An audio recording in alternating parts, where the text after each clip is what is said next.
Mi nombre es Helen Dayan Bermúdez Huertas, del curso 11.1 Jornada Mañana del Colegio Atenas. Hago parte de la formación en el técnico de contabilización de operaciones comerciales y financieras. El día de hoy voy a hablarles acerca del tema de los impuestos. Empezaremos con su definición. Como tal, un impuesto es un tributo que se paga al Estado para soportar los gastos públicos. Estos pagos obligatorios son exigidos tanto a personas físicas como a personas jurídicas. La colecta de impuestos es la forma que tiene el Estado, como lo conocemos hoy en día, para financiarse y obtener recursos para realizar sus funciones. Elementos constitutivos de los impuestos. Los elementos se refieren a varios aspectos. La renta del contribuyente y el sujeto pasivo. La renta del contribuyente o solo una parte de ella, el gravamen no recae sobre la universalidad del patrimonio, sino sobre la renta que produce esta masa de riqueza. El supuesto que expresamente la ley fiscal establezca como generador del crédito fiscal, mientras este supuesto no se realiza, el objeto del impuesto queda como mero supuesto, pero al momento que el hecho generador se produce, el contribuyente queda obligado al pago de un determinado impuesto. El sujeto pasivo es la persona física o moral a la que se le imputa la realización de determinados hechos o actos que son generados por el crédito fiscal. Ante la ley, los sujetos pasivos son los auténticos sujetos de derecho, los reales obligados al pago del impuesto, y lo importante y determinante es que analizan la obligación tributaria, precisando quién es el obligado y, de acuerdo a la ley, cuál es su exacta aplicación. Los elementos cuantitativos se agrupan en base imponible y tarifa. La base imponible es la traducción cuantitativa, evaluación en dinero del objeto del impuesto, y la tarifa en sí por gran parte tiene otros elementos como son los tipos de escalas, de cuya aplicación a la base imponible en sí en esta parte surgiría la cuota tributaria. La tarifa comprende otros elementos como son las deducciones de la base, los recargos y reducciones de la cuota obtenida.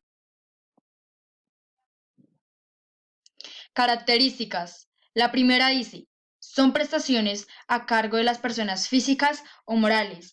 Estas realizan las situaciones jurídicas o de hecho consideradas por la ley como generadoras de obligaciones fiscales, además porque el contribuyente no recibe nada a cambio de forma inmediata. Y lo que llega a recibir de manera inmediata son los beneficios de los servicios públicos generales indivisibles. La segunda dice que deben establecerse en ley. Esta característica deriva de lo contenido en el artículo 31 y 73. Estos dos preceptos constitucionales ordenan que los impuestos sean establecidos en una ley formal y materialmente legislativa, o sea, expedida por el Congreso de la Unión, que quiere decir poder legislativo, salvo los casos de excepción del decreto de ley y decreto delegado con efectos jurídicos generales. La tercera dice que el pago del impuesto es obligatorio. Esto está establecido en el artículo 31. Sin embargo, se tiene como una dicha obligación que no nace materialmente de la ley, porque este establece únicamente los supuestos que, una vez realizados por los particulares, generan la obligación con cargo al contribuyente, el cual no debe dejar de pagar el impuesto causado, ni la autoridad puede dejar de exigir su pago de acuerdo con las disposiciones fiscales respectivas para no incurrir en violación de la ley. La siguiente dice que el impuesto debe ser proporcional y equitativo. Establece que la contribución sea proporcional, significa que comprenda por igual de la misma forma a todos los individuos que se encuentren en la misma situación. Que sea equitativa significa que el impacto de la contribución sea el mismo para todos de acuerdo a su real capacidad contributiva. La proporcionalidad es un principio en cumplimiento del cual las leyes tributarias deben establecer cuotas, tasas o tarifas progresivas que graben al contribuyente atendiendo a su capacidad económica y distribuyendo la carga tributaria entre todas las fuentes de riqueza existentes con el objeto de que no tenga que ser soportada tan solo por uno o varios grupos en particular. La proporcionalidad está vinculada con la economía de un país y la equidad es como el principio en cumplimiento del cual las leyes tributarias, perdón, deben otorgar un tratamiento igual a todos los contribuyentes de un mismo tributo, con excepción de las cuotas, tasas o tarifas que deben inspirarse en un criterio de progresividad, además de que se relaciona con la postura del contribuyente frente a la ley fiscal. La siguiente dice que el impuesto debe establecerse a favor de la administración activa. Este nos señala como facultad del Poder Legislativo y pues es del artículo 74, en la cual examina, discute y aprueba anualmente el presupuesto de egresos de la Federación y discute en primer término el de las contribuciones que a su juicio deben decretarse para que éste sea bien cubierto.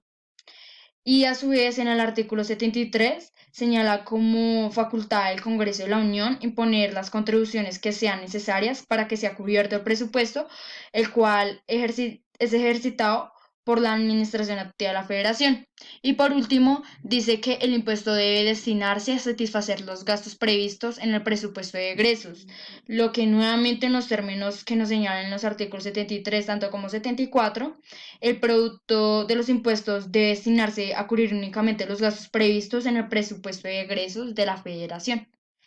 En sí, además, pues también es como una obligación impuesta en el artículo 31, ya que esta contribuye con el gasto de la Federación.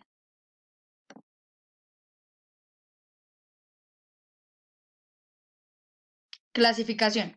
Entre ellas están los impuestos directos, los impuestos indirectos, impuestos reales, impuestos personales, impuestos generales, impuestos especiales, impuestos específicos de ad valorem, impuestos con fines fiscales y extrafiscales y por último, impuestos alcabalatorios. Empezaremos principalmente por los impuestos directos.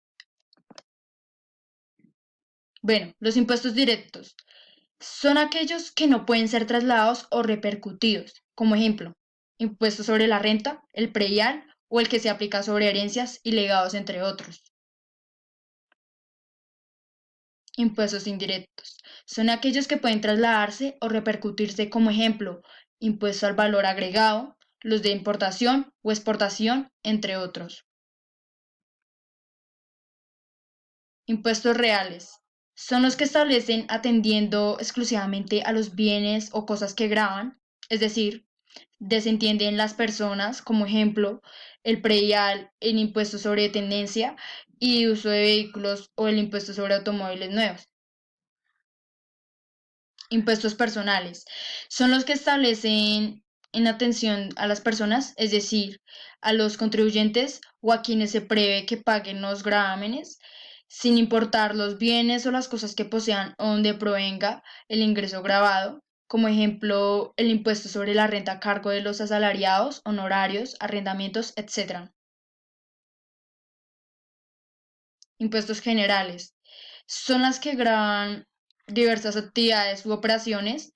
Estos tienen un denominador común, son de la misma naturaleza, como ejemplo el impuesto sobre la renta, impuesto a las personas físicas proveniente de los ingresos por salarios, se causa por la percepción de un sueldo, por ingresos derivados por una indemnización, etc. Todos ellos graban diversos ingresos, pero tienen la misma naturaleza laboral. Impuestos especiales son los que graban una actividad determinada en forma aislada, por ejemplo, impuestos sobre producción de energía o sobre servicios telefónicos. Impuestos específicos y ad valorem son aquellos cuotas, tasas o tarifas atienden para su correspondiente determinación en cantidad líquida, el peso, medida, volumen y cantidad y dimensiones en general del objeto grabado. Impuestos con fines fiscales y extrafiscales. Los primeros se crean para recaudar los ingresos necesarios para satisfacer el presupuesto de egresos. Los segundos se establecen sin el ánimo de recaudar los impuestos ni obtener de ellos ingresar para satisfacer el presupuesto, sino que son creados con una finalidad diferente, ya sea de carácter social, económico, etc. En México no existe el caso de impuestos extrafiscales. Impuestos alcabalatorios son aquellos que gravan la libre circulación de mercancías de una entidad a otra o inclusive dentro de la misma entidad, viniendo de otra, destinadas a una tercera, etc.